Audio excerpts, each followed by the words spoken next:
Hello दोस्तों, नमस्कार। स्वागत है आपका अनुपम ट्रिक्स यूट्यूब चैनल पर। आज के इस वीडियो में हम बात करेंगे मध्यकालीन भारतीय इतिहास के बारे में। दोस्तों, इससे पहले की वीडियो में हम चर्चा कर चुके हैं कि भारत पर अरबों का आक्रमण किस समय हुआ तथा इनसे जुड़े हुए कौन कौन से तथ्य महत्वपूर्ण हो सकते हैं। इसके अलावा हमने बात की महमूद गजनी से जुड़े हुए सारे तथ्यों पर, इनसे जुड़े हुए कौन से प्रश्न परीक्षाओं में पूछे जा सकते हैं। इसके बाद हमने मोहम्मद गौरी के बारे में बात की। महमूद गजनी से जुड़े हुए तथ्यों को अगर देखें तो कौन से आक्रमण किस समय हुए, कौन सा आक्रमण ज़्यादा महत्वपूर्ण है परीक्षाओं के लिए, तथा महमूद गजनी ने कितनी बार आक्रमण किए, ये सारी बातें हम देख चुके हैं। इसके बाद हमने आपको बताया कि मोहम्मद गौरी और पृथ्वीराज चौहान के मध्य तराइन के 2 युद्ध हुए।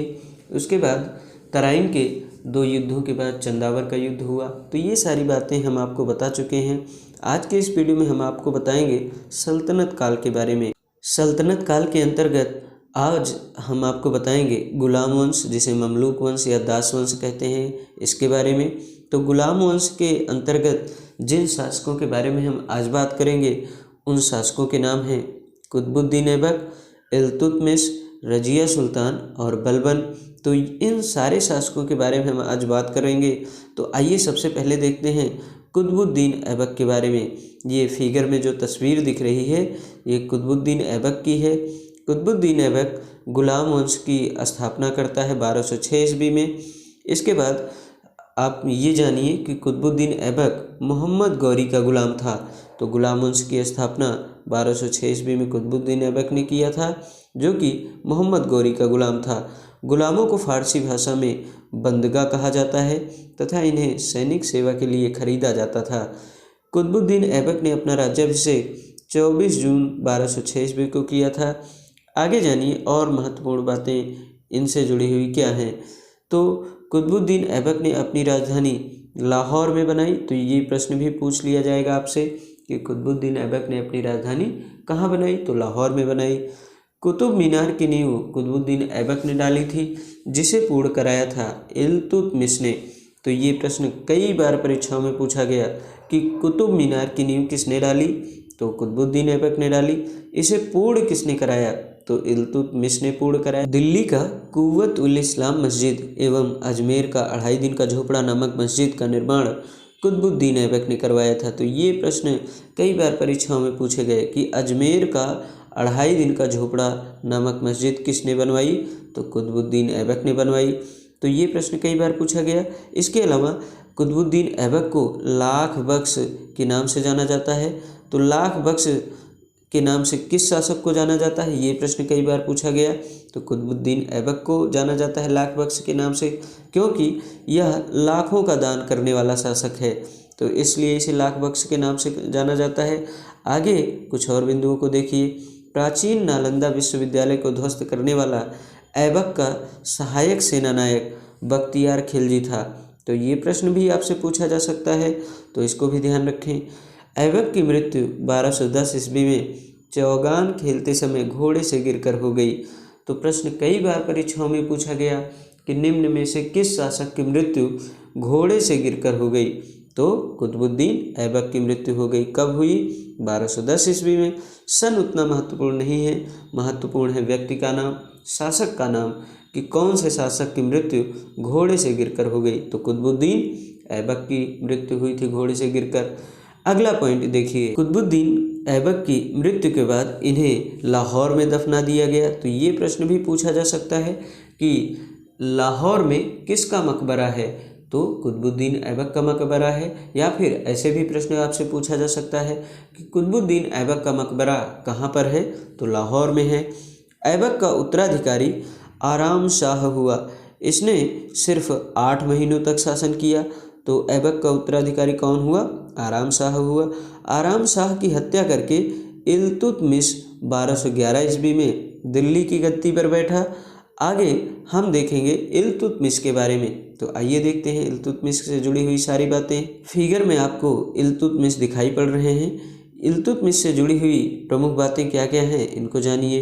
इल्तुतमिश तुर्किस्तान का इलबरी तुर्क था, जो कुतुबुद्दीन ऐबक का गुलाम एवं दामाद था। ऐबक की मृत्यु के समय वह बदायूं का गवर्नर था। इल्तुतमिश लाहौर से राजधानी का स्थानांतरित करके दिल्ली लाया। इसने हौज ए सुल्तानी का निर्माण दहली ए कुहना के निकट करवाया। तो ये सारी बातें आप जानिए। इल्तुतमिश ने कुतुब मीनार के निर्माण को पूर्ण कराया। अभी अभी हमने बताया कि नींव किसने डाली, कुतुबुद्दीन ऐबक ने डाली। निर्माण को पूर्ण किसने कराया, तो इल्तुतमिश ने पूर्ण कराया। इल्तुतमिश ने इक्ता प्रणाली चलाई। तो ये प्रश्न कई बार पूछा गया कि इक्ता प्रणाली किसने चलाई, तो इल्तुतमिश ने चलाई। कुतुब मीनार के निर्माण को किसने पूर्ण कराया, तो इल्तुतमिश ने पूर्ण कराया। इसने 40 गुलाम सरदारों का संगठन बनाया जो तुर्कान ए चहलगानी के नाम से जाना गया। तो ये प्रश्न भी पूछा गया कई बार। सर्वप्रथम इसने दिल्ली के अमीरों का दमन किया। आगे जानिए, इल्तुतमिश पहला शासक था जिसने 1229 ईस्वी में बगदाद के खलीफा से सुल्तान पद की वैधानिक स्वीकृति प्राप्त की। इल्तुतमिश की मृत्यु 1236 ईस्वी में हो गई।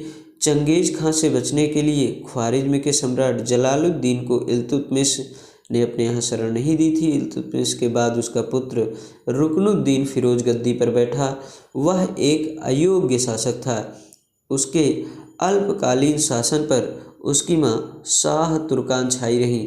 तो ये सारी बातें इल्तुतमिश से जुड़ी हुई हैं। शाह तुर्कान के अवांछित प्रभाव से परेशान होकर तुर्की अमीरों ने रुकनुद्दीन फिरोज को हटाकर रजिया को सिंहासन पर आसीन किया, अर्थात रजिया को सुल्तान बना दिया। अब जानकारियाँ हम आपको देंगे रजिया सुल्तान के बारे में। तो आइए देखते हैं रजिया सुल्तान से जुड़ी हुई प्रमुख बातें कौन कौन सी हैं। रजिया बेगम प्रथम मुस्लिम महिला थी जिसने शासन की बागडोर संभाली। रजिया ने पर्दा प्रथा को त्याग कर तथा पुरुषों की तरह चोगा अर्थात जो काबा होता है, जिसे कुर्ता भी कह सकते हैं, एवं कुलाह अर्थात टोपी पहनकर, पगड़ी पहनकर राज दरबार में खुले मुंह से जाने लगी। रजिया ने मलिक जमालुद्दीन याकूत को अमीर ए याखूर अर्थात घोड़े की देखभाल करने वाला या घोड़े का सरदार नियुक्त किया।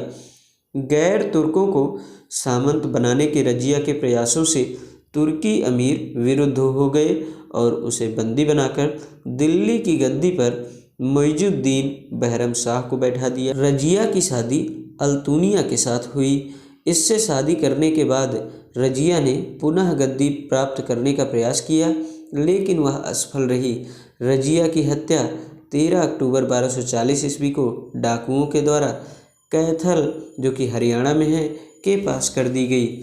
बहरम शाह को बंदी बनाकर उसकी हत्या मई 1242 ईस्वी में कर दी गई। बहरम शाह के बाद दिल्ली का सुल्तान अलाउद्दीन मसूद शाह 1242 ईस्वी में बना। बलबन ने षड्यंत्र के द्वारा 1246 ईस्वी में अलाउद्दीन मसूद शाह को सुल्तान के पद से हटाकर नसीरुद्दीन महमूद को सुल्तान बनाया। अब नसीरुद्दीन महमूद से जुड़े कुछ प्रमुख तथ्य देखिए। नसीरुद्दीन महमूद ऐसा सुल्तान था जो टोपी सीकर अपना जीवन निर्वाह करता था। तो ये पॉइंट भी परीक्षाओं में बन सकता है कि कौन सा ऐसा शासक है जो टोपी सीकर अपना जीवन निर्वाह करता था, तो नसीरुद्दीन महमूद। बलबन ने अपनी पुत्री का विवाह नसीरुद्दीन महमूद के साथ कर दिया। बलबन से जुड़ी हुई महत्वपूर्ण बातें निम्नलिखित हैं। ये बलबन फिगर में आपको दिखाई पड़ रहा है। बलबन का वास्तविक नाम बहाउद्दीन था। वह इल्तुतमिश का गुलाम था। इसने तुर्कान ए चहलगानी का विनाश किया। तो तुर्कान ए चहलगानी की स्थापना किसने की? इल्तुतमिश ने की। और इसका विनाश किसने किया? बलबन ने किया।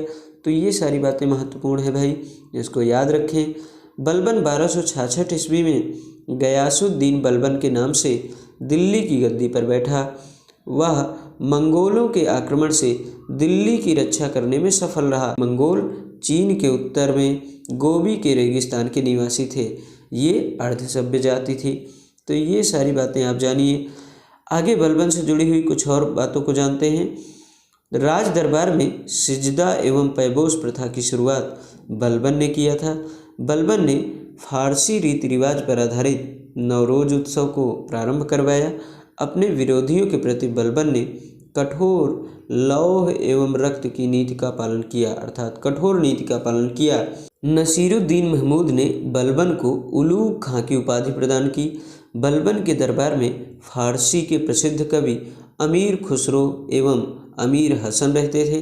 तो प्रश्न आपसे पूछा जा सकता है कि अमीर खुसरो किसके दरबार में रहते थे? तो किसके दरबार में रहते थे भाई? तो बलबन के दरबार में रहते थे। अगला पॉइंट ये है कि गुलाम वंश का अंतिम शासक शम्सुद्दीन कैमूर्स था।